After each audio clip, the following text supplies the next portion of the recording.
అందరికీ నమస్కారం. అమ్మ మాట అమ్మాయి బాట ఛానల్కి స్వాగతం. ద సీక్రెట్ రహస్యం తరువాయి భాగం చెప్పుకుందామా? మొదటిసారి వీడియో చూస్తున్నట్లయితే సబ్స్క్రైబ్ చేసుకోండి, లైక్ చేసి షేర్ చేయండి, పక్కనున్న బెల్ సింబల్ని ప్రెస్ చేయండి. నేను చేసే కొత్త వీడియోస్ మీకు నోటిఫికేషన్స్ వస్తాయి. మొదలు పెట్టుకుందామా? Jack cornfield. నేను రహస్యాన్ని తెలుసుకొని దానిని నా జీవితానికి అన్వయించాక నిజంగానే నా జీవితం మంత్రించినట్లు అద్భుతంగా రూపొందింది. ప్రతి ఒక్కరూ తమ జీవితం ఎలా ఉండాలో అని కలలు కంటూ ఉంటారు. బహుశా ప్రతిరోజు నేను అలాగే జీవిస్తున్నానని అనుకుంటాను.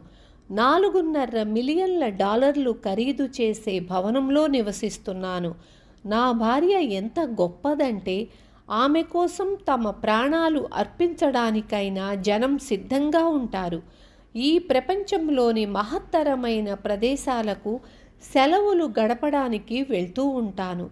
పర్వతాలను అధిరోహించాను. అన్వేషణ యాత్రలో పాల్గొన్నాను. సఫారీ యాత్రలకు కూడా వెళ్ళాను. ఇవన్నీ సాధ్యం అవటానికి రహస్యాన్ని జీవితానికి ఎలా అన్వయించుకోవాలో తెలియడమే కారణం. బాబ్ ఫ్రాక్టర్. రహస్యాన్ని ఉపయోగించటం మొదలుపెట్టాక జీవితం సాధారణంగా మారిపోయే అవకాశం ఉంది. మారాలి, మారుతుంది కూడా. ఇది మీ జీవితం. మీరు దాన్ని ఆవిష్కరించాలని అది ఎదురు చూస్తూ ఉంది. ఇప్పటి వరకు జీవితం ఎన్నో కష్టాలతో నిండి ఉందని, సంఘర్షణతో కూడుకున్నదని అనుకుంటూ ఉంటారు. ఆకర్షణ సిద్ధాంతాన్ని అనుసరించి మీరు కష్టాలని, సంఘర్షణని అనుభవించి ఉంటారు. తక్షణం విశ్వానికి ఎలుగెత్తి చాటండి. జీవితం చాలా సులభమైంది. జీవితం బాగుంది. అన్ని మంచి విషయాలు నా దగ్గరకు చేరుతున్నాయి. మీ మనసు లోతుల్లో ఒక వాస్తవం కనుమరుగై ఉంది. దాన్ని మీరు ఆవిష్కరిస్తారని అది ఎదురు చూస్తోంది. ఆ వాస్తవం ఏమిటంటే జీవితం మీకు అందివ్వగల అన్ని మంచి విషయాలను గ్రహించే అర్హత మీకుంది. మీకు ఆ సంగతి స్వతసిద్ధంగా తెలుసు. ఎందుకంటే మంచి విషయాల కొరత మిమ్మల్ని అమితంగా బాధ పెడుతుంది. అన్ని మంచి విషయాలని పొందటం మీ జన్మ హక్కు. మిమ్మల్ని సృష్టించుకునేది మీరే. అదేవిధంగా మీరు జీవితంలో కావాలని కోరుకునే వాటిని సృష్టించుకునేందుకు ఆకర్షణ సిద్ధాంతం ఒక అద్భుతమైన సాధనం.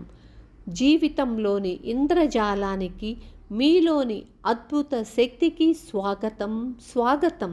రహస్యం సంక్షిప్తంగా. ఆకర్షణ సిద్ధాంతం ప్రకృతికి సంబంధించిన ఒక సిద్ధాంతం. అది గురుత్వాకర్షణ శక్తిలాగే నిష్పాక్షికమైనది. మీరు అదే పనిగా ఆలోచిస్తూ పిలిస్తే తప్ప ఏది కూడా మీ అనుభవంలోకి రాదు. మీరేం ఆలోచిస్తున్నారో తెలుసుకోవాలంటే మీకు ఎలాంటి భావన కలుగుతోందని మిమ్మల్ని మీరు ప్రశ్నించుకోండి. భావనలు మనం ఏం ఆలోచిస్తున్నామో వెనువెంటనే మనకు తెలియజేసే విలువైన సాధనాలు. మంచి ఆలోచనలు చేస్తూ ఉన్నప్పుడు చెడు భావనలు కలగటం అసంభవం. మీ ఆలోచనలే మీ ఫ్రీక్వెన్సీని నిర్ధారిస్తాయి. మీ భావనలు మీరు ఏ స్థాయి ఫ్రీక్వెన్సీలో ఉన్నారో వెంటనే తెలియచేస్తాయి. మీలో చెడు భావాలు కలిగినప్పుడు మీలోని ఫ్రీక్వెన్సీ మరిన్ని చెడు విషయాలను మీ వైపుకు ఆకర్షిస్తుంది. మీలో మంచి భావాలు కలిగినప్పుడు ఎంతో బలంగా మీరు మరిన్ని మంచి భావాలను ఆకర్షిస్తారు. మార్పు తీసుకువచ్చే రహస్యాలు అంటే సంతోషకరమైన జ్ఞాపకాలు, ప్రకృతి, మీకిష్టమైన సంగీతం, ఇలాంటివి మీ భావాలలో మార్పును తీసుకువచ్చి ఒక్క క్షణం మీ ఫ్రీక్వెన్సీ స్థాయిని మార్చగలవు. మీరు వెలుబుచ్చగల అతి హెచ్చు స్థాయి ఫ్రీక్వెన్సీ ప్రేమ. మీరు ఎంత ఎక్కువగా ప్రేమ అనే భావాన్ని అనుభవించి వెలిబుచ్చగలిగితే మీరు ఉపయోగించగల శక్తి అంత ఎక్కువగా ఉంటుంది. రహస్యాన్ని ఎలా ఉపయోగించాలి? మీరొక సృష్టికర్త. మీరు ఆకర్షణ సిద్ధాంతాన్ని ఉపయోగిస్తూ సృష్టించే ఓ తేలికైన ప్రక్రియ ఉంది. గొప్ప గొప్ప బోధకులు, అవతార పురుషులు తమ అద్భుత కృషితో అసంఖ్యాకమైన రూపాల్లో ఈ సృజనాత్మక ప్రక్రియలో పాలుపంచుకున్నారు. కొందరు మహాబోధకులు ఈ ప్రపంచం ఎలా నడుస్తుందో విశదీకరించడానికి కథలు సృష్టించారు. ఆ కథల్లో ఉన్న విజ్ఞానం శతాబ్దాలుగా కొనసాగుతూ వస్తూ పురాణ గ్రంథాలయ్యాయి. కథల్లోని సారమే జీవిత సత్యమనే అంశం ఇప్పుడున్న వారిలో చాలామందికి తెలియదు. జేమ్స్ రే, మీరు అల్లావుద్దీన్ అద్భుత దీపం గురించి ఆలోచించండి. అల్లావుద్దీన్ దీపం తీసుకొని పైనున్న ధూళిని తుడుస్తాడు. వెంటనే భూతం పెద్దగా చప్పుడు చేస్తూ బయటకు వస్తుంది. భూతం ఎప్పుడూ అంటూ ఉంటుంది, మీ కోరికే నాకు ఆజ్ఞ. ఇప్పుడు కథ ఎలా నడుస్తుందంటే, ఉన్న కోరికలు 3, కానీ కథలోని మూలాల్లోకి వెళితే ఆ కోరికలనే వాటికి అసలు హద్దు అనే ఉండదు. ఇప్పుడు ఆ సంగతే ఆలోచించండి. మీరా ఉపమానాన్ని తీసుకొని జీవితానికి అన్వయించి చూడండి.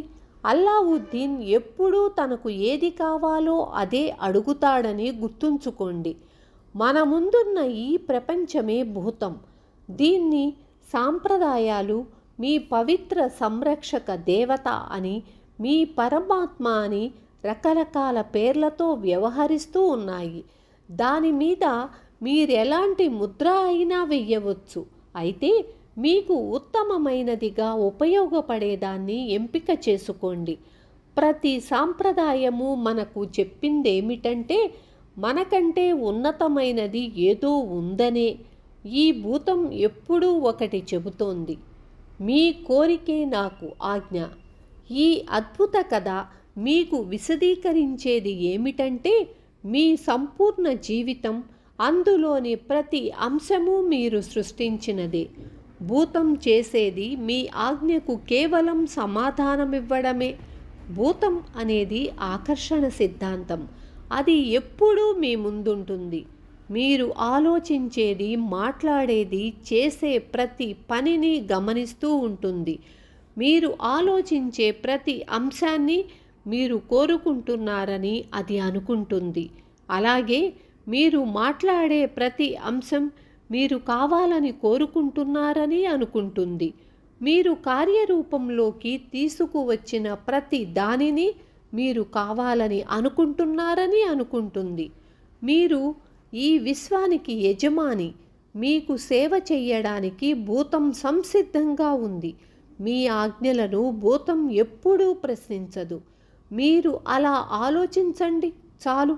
భూతం మీ కోరిక తీర్చడానికి ప్రజలు, పరిస్థితులు, సందర్భాల ద్వారా ప్రపంచాన్ని ప్రభావితం చేయడం ప్రారంభిస్తుంది. విన్నారు కదా? రేపు మళ్ళీ తరువాయి భాగంతో మీ ముందుకొస్తాను.